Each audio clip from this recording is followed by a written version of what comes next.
अस्सलाम वालेकुम, welcome back to another part. इस पार्ट में हम यहाँ पे समझने वाले हैं बेयरिश हेड एंड शोल्डर्स के बारे में।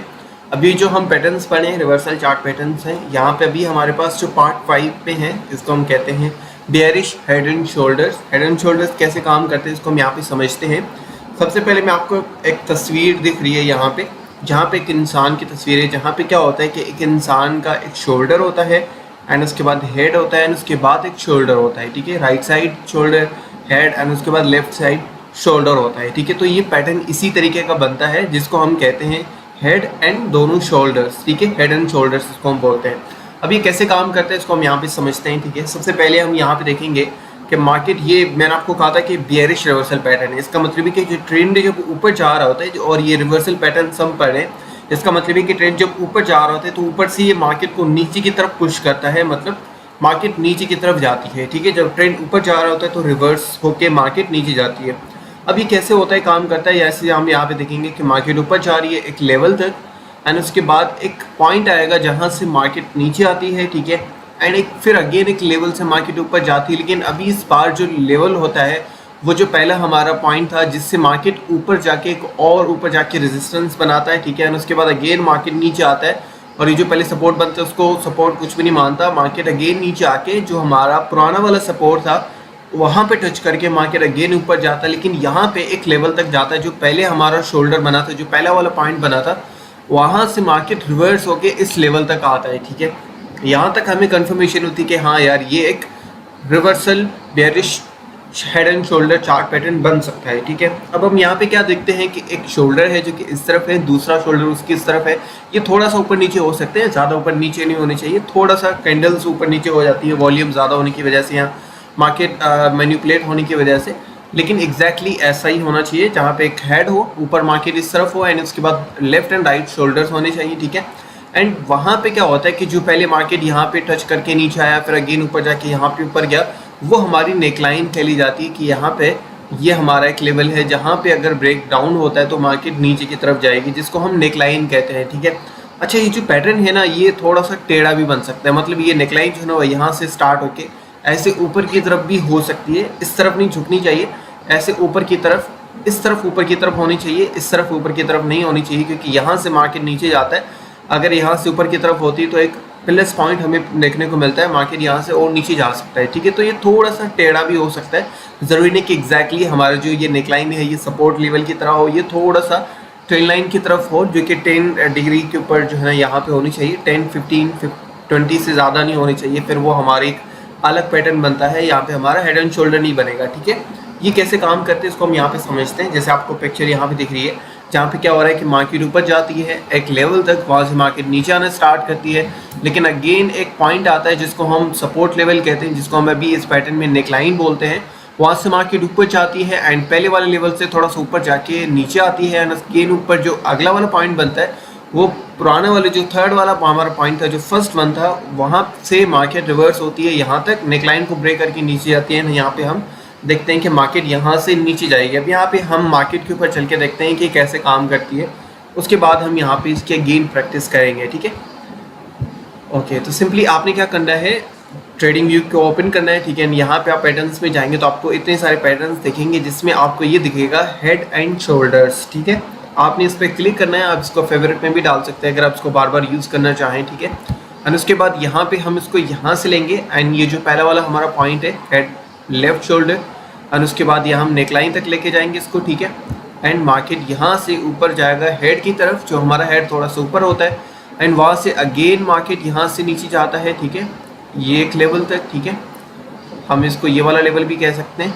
एंड ये हमारा राइट शोल्डर हो सकता है, एंड उसके बाद मार्केट सीधा यहाँ से नीचे की तरफ जाएगा। ठीक है, इसको मैं थोड़ा सा ऐसे कर देता हूँ परफेक्ट बनाने के लिए। ओके,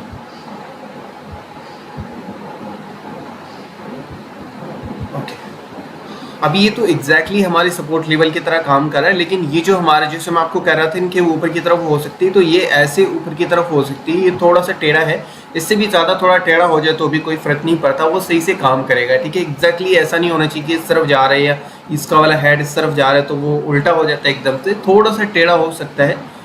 तो उसमें कोई इशू नहीं है, वो सही से काम करता है, ठीक है। अब यहाँ पे हमने क्या करना होता है, वेट किस चीज़ का करना होता है, कंफर्मेशन का, जो कि हम जिसको हम कहते हैं नेकलाइन। नेकलाइन कौन सी है, ये वाला हमारा लेवल नेकलाइन है, ठीक है। ये जैसे ही ब्रेक होता है यहाँ पे हमें एक हैमर की तरह भी, या हम शूटिंग स्टार की तरह भी कह सकते हैं, जो कि हमारे कैंडल्स बननी है ऊपर की तरफ शूटिंग स्टार, एंड उसके बाद यहाँ पे नीचे की तरफ हैमर भी बन रहा है, ठीक है।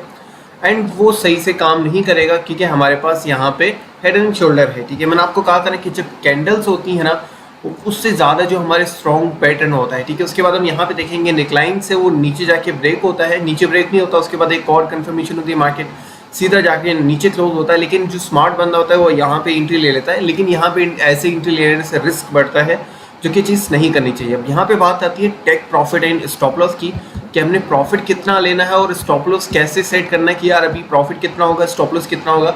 इन पैटर्न्स में ना ये चीज़ क्लियर होती है कि कितने तक मार्केट जाएगा, मतलब नीचे कितना जा सकता है, ठीक है।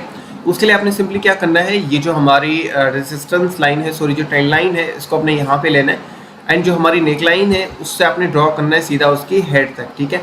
यहाँ पे देखना है कि कौन सा एरिया कितने तक होता है, उसके बाद सेम सिंपली आपने वो वाला एरिया यहाँ पे ड्रॉ कर लेना है। इस तरीके से नेक लाइन से नीचे की तरफ आपने इसको ड्रॉ करना है, मतलब टारगेट हमारा ये वाला हो सकता है। तो सिंपली हमारा जो टारगेट है वो ये है, जो कि हम अपनी क्लोजिंग जो है ना वो यहाँ पे रखेंगे, जस्ट ए मिनट यहाँ पे। एंड अभी जो हमारा स्टॉप लॉस होगा वो हमने डिसाइड करना है, वो इम्पॉर्टेंट है।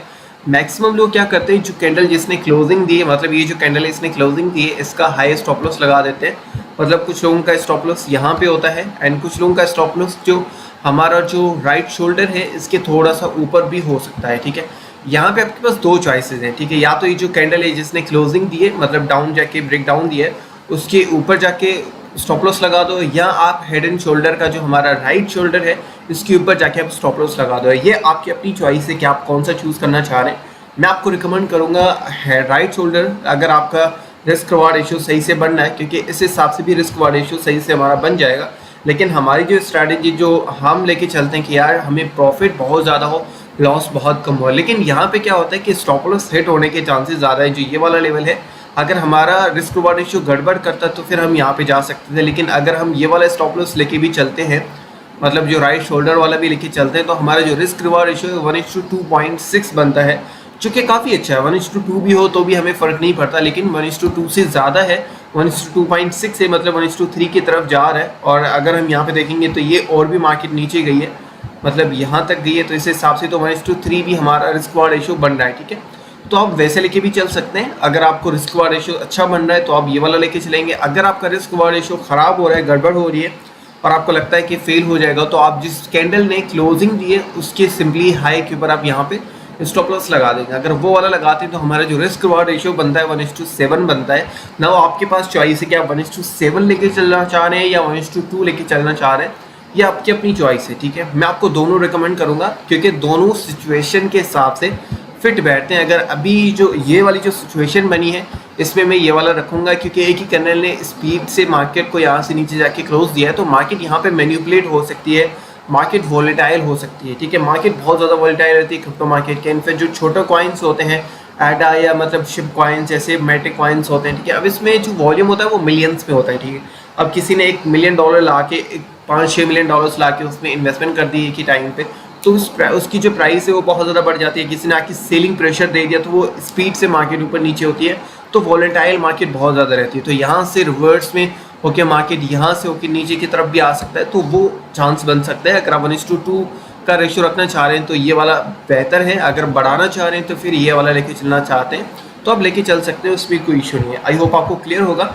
एंड ये पैटर्न पे आपने प्रैक्टिस लाजमी करनी है, क्योंकि ऐसे एक बार देखने से, वीडियो देखने से आपको ये पैटर्न समझ नहीं आएगा जो अभी हमारे पास आएगा। बुलिश रिवर्सल पैटर्न जो कि हमारा वही भी हेड एंड शोल्डर है, उसको एंड इसको आपने मिला के वो वाला वीडियो देखना, उसके बाद प्रैक्टिस करनी है दोनों की। इस वीडियो को देखने से पहले डायरेक्टली आपने जाके प्रैक्टिस नहीं करनी। इसका जो अगला वाला पार्ट है, पार्ट 6, आपने उसको देखना है, फिर दोनों को मिला के आपने लाजमी प्रैक्टिस करनी है। और प्रैक्टिस किए बगैर आपने इस चीज़ को मार्केट में जाके टेस्ट नहीं करना है, डायरेक्टली जाके ट्रेड नहीं करनी, क्योंकि आपको समझ जाना चाहिए कि कैसे काम करते हैं। थैंक यू सो मच, मिलते हैं नेक्स्ट पार्ट में।